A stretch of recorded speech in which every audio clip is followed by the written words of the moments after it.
Esta é a lição bíblica semanal, preparada pelos membros da Igreja da Ciência Cristã Independente de Plainfield, Nova Jersey, Estados Unidos da América. As citações são da Bíblia King James e do Livro da Ciência e Saúde com a Chave das Escrituras, edição de 1910, de Mary Baker Eddy. Esta é a lição para domingo, dia 12 de julho de 2026. Tema: Sacramento.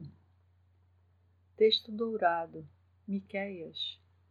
O que o Senhor pede de ti, senão que pratiques a justiça, ames a misericórdia e andes humildemente com o teu Deus. Leitura responsiva, Hebreus.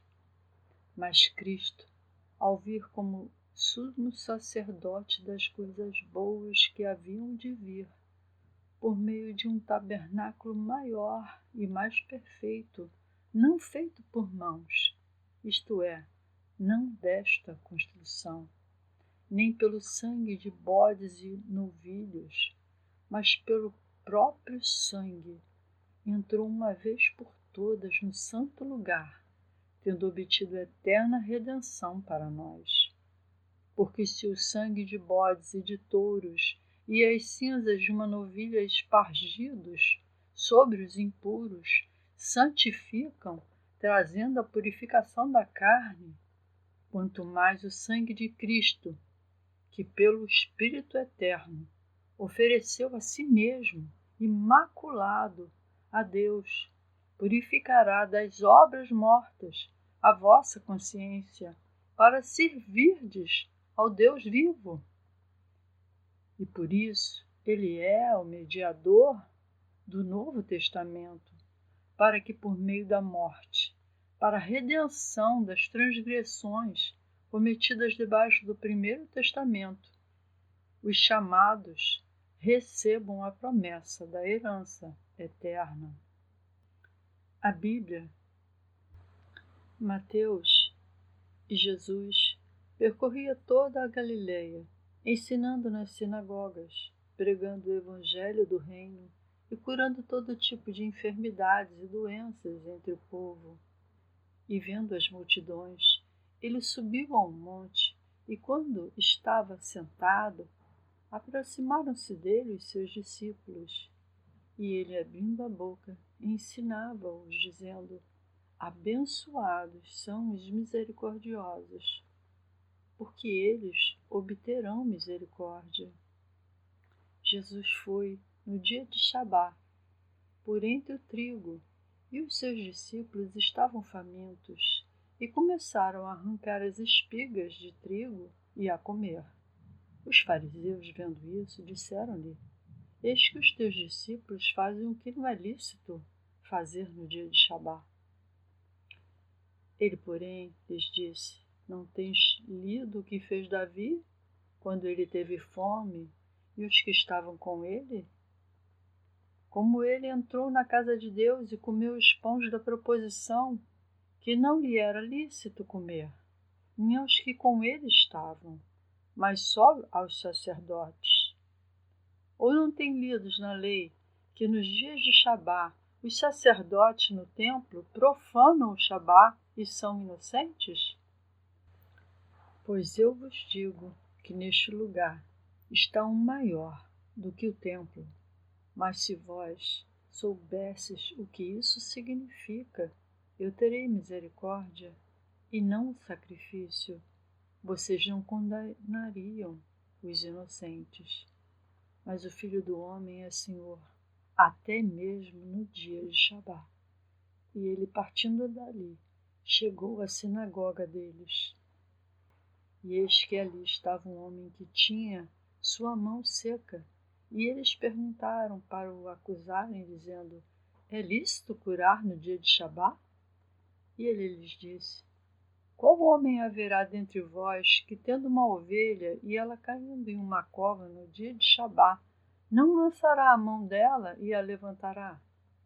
Pois quanto mais vale um homem do que uma ovelha? Portanto, é lícito fazer bem nos dias de Shabá. Disse ele então ao homem: